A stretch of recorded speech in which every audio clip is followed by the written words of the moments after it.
আসসালামু আলাইকুম প্রিয় দেশ এবং প্রবাসের ভাই ও বোনেরা, মাহে রমজানের আপনাদের শুভেচ্ছা জানিয়ে ভিডিওটি শুরু করতে চাইতেছি। হঠাৎ মাহে রমজানের শুভেচ্ছা কেন জানালাম?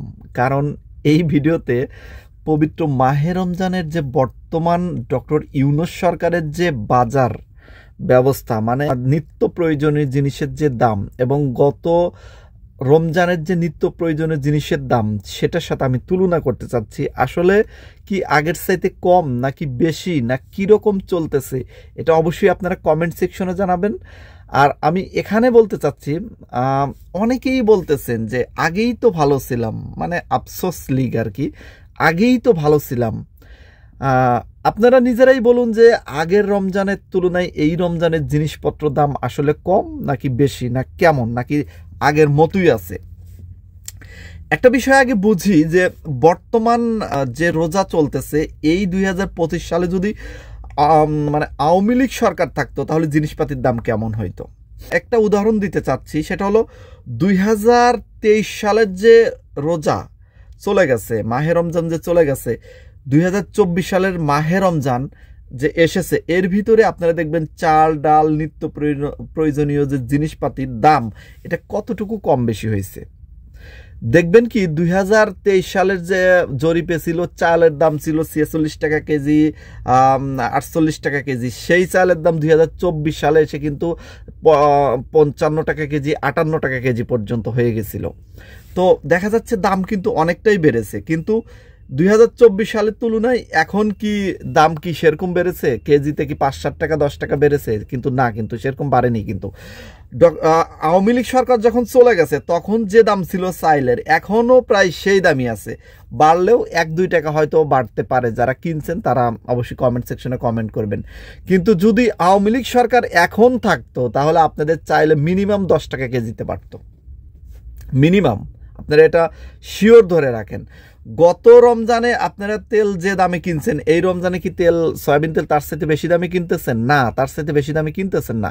যদি আওয়ামী লীগ সরকার থাকতো তার সাথে বেশি দামে কেনা লাগতো, এবং কত বেশি দামে কেনা লাগতো সেটা আপনারাই ডিসাইড করুন। গত রমজানে যে ফার্মের মুরগি আপনারা কিনেছেন, সেটার তুলনায় কি এবারের রমজানে বেশি দাম দিয়ে কিনতেছেন? না, আমি তথ্য নিয়েছি, বেশি দামে কিনতেছেন না, বরং কমই কিনতেছেন। যদি আওয়ামী লীগ সরকার থাকতো আপনারা নিশ্চিত আপনারাই বলুন যে এক বছরে কত টাকা বৃদ্ধি পাইতো? মিনিমাম 20 টাকা কেজিতে বৃদ্ধি পাইতো, আরো কমবে থাকছে বৃদ্ধি পাইতো। এরকম চিনির দাম গত রমজানে যে চিনির দাম ছিল, এই রমজানে তার সাথে চিনির দাম প্রতি কেজিতে কম। যদি আওয়ামী লীগ সরকার থাকতো চিনির দাম কি কমতো না বাড়তো? আপনারা বলুন। বাড়তো। আর কাঁচামালের বিষয় তো বাদই দিলাম, কাঁচামালের বিষয় তো আর কথাই বলা লাগবে না। গত রমজানে যেগুলো ছিল 80 টাকা 90 টাকা 120 টাকা 150 টাকা কেজি, ওইগুলো এখন হয়ে গেছে 50 টাকা 40 টাকা কেজি। কাঁচামরিচ গত রমজানে 1200 টাকা কেজি পর্যন্ত চলে গেছিল না, এবার হচ্ছে হলো 50 টাকা 80 টাকা কেজির ভিতরে। পেঁয়াজের দামও গত রমজানে ছিল 150 টাকা কেজি। গত রমজানের তুলনায় পেঁয়াজের দাম কতটা কম সেটা বলুন। প্রত্যেকটা নিত্য প্রয়োজনীয় জিনিসের দাম, শতকরা 90% নিত্য প্রয়োজনীয় জিনিসের দাম গত রমজানের চাইতে এই রমজানে কম। কিছু সংখ্যক জিনিসের দাম হয়তো গত রমজানে যা ছিল এখনও তাই আছে, অথবা 1 টাকা 2 টাকা বৃদ্ধি পেতে পারে, পাবে না। আপনারা এরকম একটা অর্থনৈতিক ভঙ্গুর একটা দেশ একটা নতুন সরকারের হাতে হুট করে ছেড়ে দেবেন? আপনারা কি মনে করেন যে এতই সহজ দেশ চালানো? আর ছেড়ে দেওয়ার সাথে সাথে তারা সব কিছু নিয়ন্ত্রণ করে ফেলাবে?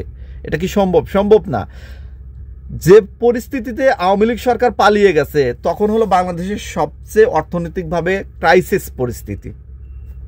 যদি আওয়ামী লীগ সরকার টিকে থাকতো সেই পরিস্থিতিতে, তারা ওই যে মেট্রো রেলের খরচ দেখাইছিল কত হাজার কোটি টাকা, 1 বছর লাগবে, 200 কোটি টাকা খরচ হবে, 1 বছর লাগবে, দেখাইছিল না? এরকম মনে করেন প্রত্যেকটা জিনিসের উপর মানে টাকা রেট ধরে এখন নিত্য প্রয়োজনীয় জিনিসের দাম হয়ে যেত প্রতি কেজিতে 10 টাকা 20 টাকা বেশি। এখন যেটা খাচ্ছেন, চাল খাচ্ছেন 60 টাকা, তখন খাইতেন 70 টাকা বা তারও বেশি হইতে পারতো। চিনির দাম তারও বেশি হইতে পারতো, তেলের দাম তার চাইতেও বেশি হইতে পারতো। একবার গ্যারান্টি সহকারে হতো, তখন তো জনগণ ঠিকই সুন্দরভাবে এইভাবেই মেনে নিত। অনেকেই বলতেছে আগেই ভালো ছিলাম, আগেই ভালো ছিলাম। মুখ দিয়ে কথাটা খুব সুন্দরভাবে বলা যায়। নতুন একটা সরকার আসলে দেশের আইন শৃঙ্খলা বাহিনী একটু অবনতি হবেই, এটাই স্বাভাবিক। কেন, আগে কি চুরি ডাকাতি হয়নি? হয়েছে। আগে কি রাস্তায় অ্যাক্সিডেন্ট হয়নি? হয়েছে। এখন নতুন সরকার কি আলাদিনের চেরাক পাইছে? নাকি স্বর্ণের খনি পাইছে যে ওর জায়গা থেকে স্বর্ণ উঠাবে আর বাংলাদেশের অর্থনীতি হুড়হুড় করে উন্নত করবে, জিনিসপাতির দাম একদম ডাউনে নিয়ে আসবে? এটা কি সম্ভব? বাস্তবতা মেনে নিন। বাস্তবতা মানতে এত কষ্ট কেন? এটা তো সম্ভব না। যেটুকু করতেছে এটুকু তো আলহামদুলিল্লাহ বলুন না, যেটুকু ভুল হচ্ছে সেটুকু তো ইউনূস সরকার স্বীকার করতেছে। গতকালকে দেখছেন ডক্টর ইউনূসের একটি সাক্ষাৎকার নিয়েছেন, ইউনূস সরকার কিন্তু স্বীকারই করে নিয়েছে যে আমরা চেষ্টা করতেছি, আমরা কিন্তু চেষ্টার ত্রুটি রাখতেছি না, কিন্তু তারপরও আমরা কিছু কিছু ক্ষেত্রে হয়তো ব্যর্থ হচ্ছি। এটাই স্বাভাবিক। একটা দেশ আপনি 16 বছর নষ্ট করে গেছেন, পরিস্থিতি কাঠামো সব দলীয়করণ করে গেছেন, সেই দেশটা যখন হুট করে আরেকজন পরিচালনা করবেন, সেই দলীয় লোকগুলো কি সুন্দরভাবে কাজ করতে পারবে? পারবে না। প্রত্যেকটা সেক্টরে এই 16 বছর যাদের নিয়োগ দেওয়া হয়েছে প্রত্যেকটা লোক আওয়ামী লীগের, তাদের রক্তে আওয়ামী লীগ আছে, তাদের মনের ভিতরে কাজ করতে কষ্ট লাগে যে এই সরকার উন্নত হলে, এই সরকার পক্ষে যদি কাজ করি, ভালো কিছু হয়ে গেলে তো এই সরকার আরও বেশি দিন টিকে যাবে, জনগণের কাছে সুনাম হবে, এরকম খুঁতখুঁতি মনের ভিতর আছে তাদের। এটাই বাস্তবতা। তো এরপরও বাধ্য হয়ে কাজ করতেছে, যেটুকু করতেছে না এটা বাধ্য হয়েই করতেছে। এটুকু না করলে তো তাদের চাকরি থাকবে না, এই জন্য বাধ্য হয়ে করতেছে। যার কারণ দেশের পরিস্থিতি এরকম। যদি প্রপারলিভাবে প্রশাসন থেকে শুরু করে সরকারি আমলারা যদি কাজ করত, তাহলে দেখতেন যে কতটা সুন্দরভাবে স্মুথভাবে আরও দেশ পরিচালনা হতো। শেখ হাসিনা সরকার আমলে দুর্নীতি, মারামারি, হানাহানি, কাটাকাটি কিছুই হয় নাই, এর চাইতে অনেক বেশি হয়েছে। কিন্তু পার্থক্য কি জানেন? পার্থক্য তখন মিডিয়াতে আপনি বলতে সাহস পান নাই, এখন বলতে পারতেছেন। এটাই হলো পার্থক্য। এখন ফেসবুকের স্ট্যাটাস দিয়ে কিছু না হলেও আপনি বদনাম করতে পারতেছেন সরকারের, তখন কিছু হলেও বদনাম করতে পারেন নাই। এটাই হলো পার্থক্য। পার্থক্য তাছাড়া কিছুই না।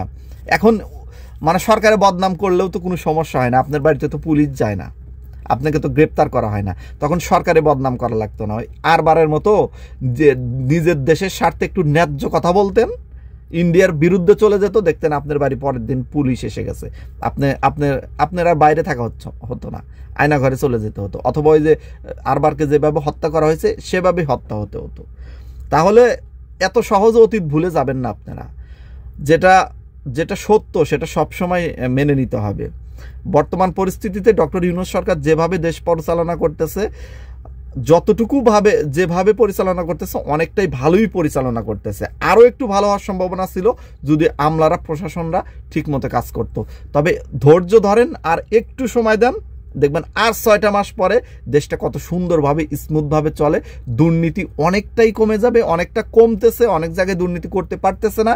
আর যারা দেখতেন চুরি ডাকাতি এই বদমাইশিগুলো করতেছে, ছিনতাই করতেছেন, তারা তো আগে চাঁদাবাজি করে খাইতো, নানান জায়গার থেকে টাকা খাইতো, নেশা করতো।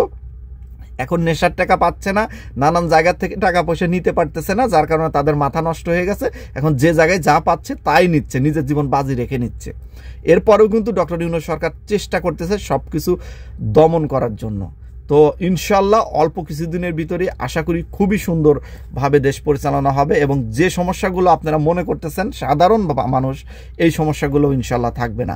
আপনারা সাপোর্ট করুন, আপনারা ভালোবাসুন, ইনশাল্লাহ সামনে ভালো কিছুই হতে যাচ্ছে আমাদের জন্য। আমার কথার সাথে কারা কারা একমত আছেন কমেন্ট সেকশনে জানাবেন, অথবা আপনাদের ব্যক্তিগত মতামত, নিত্য প্রয়োজনীয় জিনিসের দাম আসলেই কি ভালো নাকি খারাপ, এটা আপনি অবশ্যই কমেন্ট সেকশনে লিখে যাবেন। আল্লাহ হাফেজ, সবাই ভালো থাকবেন।